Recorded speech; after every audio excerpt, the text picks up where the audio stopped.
கடைசி நிமிடங்களில் வந்து தற்போது இது போன்ற ஒரு பாதிப்பு ஏற்பட்டதாக தற்போது திட்டம் தோல்வி என்று நம்ம வந்து புரிந்துக்கலாம். தொடர்பாக நம்மளோடு மூத்த விஞ்ஞானி சிவசுப்ரமணியன் மீண்டும் இணைகிறார்.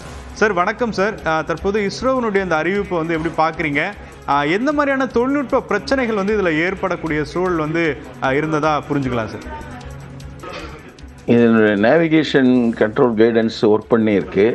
இதனுடைய சென்சார் வந்து அதாவது அதில் யூஸ் பண்ணக்கூடிய சென்சார் வந்து மால் ஃபங்க்ஷன், அதாவது நல்லா ஒர்க் பண்ணலையாங்கிற ஒரு டவுட் இருக்குது. அந்த டேட்டா வந்து ராக்கெட்டில் போடுற மோட்டர்கள், ராக்கெட் செயற்கைக்கோள் யூஸ் பண்ண மோட்டரில் வந்து பிரச்சனை இருக்க மாதிரி எனக்கு தெரியல.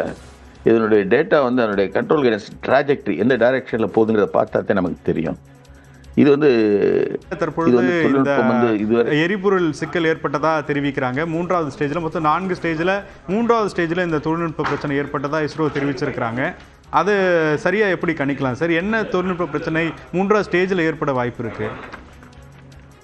3வது ஸ்டேஜ் வந்து இதில் ஆக்சுவலாக வந்து சாலிட் ப்ராப்பலண்ட் மோட்டர். சாலிட் ப்ராப்பலண்ட் மோட்டர் இது வரைக்கும் நமக்கு ஃபெயிலான வாய்ப்பே இல்லை. இது அது ஹை பெர்ஃபார்மன்ஸ் மோட்டர். இது மால் ஃபங்க்ஷன் வர்றதுன்னா என்ன வர்றதுங்கிறதுக்கு வந்து இது தற்சமயம் அதனுடைய ப்ரெஷர், உள்ளே இருக்க ப்ரெஷர் கர்வ் எப்படி போச்சுங்கிறத பார்த்தா தான் நமக்கு தெரியும். அதனுடைய டீட்டெயில்ஸ் வந்து வந்துக்கிட்டு இருக்குன்னு நினைக்கிறேன் நான்.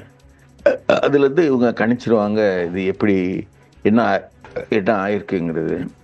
டெஃபினட்டாக வந்து இது வந்து நம்மளுடைய தொழில்நுட்பத்தில் வந்து இது ஒரு சந்தேகம் இல்லை, ஏதோ ஒரு இடத்துல ஒரு மிஸ்டேக் நடந்திருக்கு. அது அந்த மிஸ்டேக் என்னங்கிறது தான் இப்போ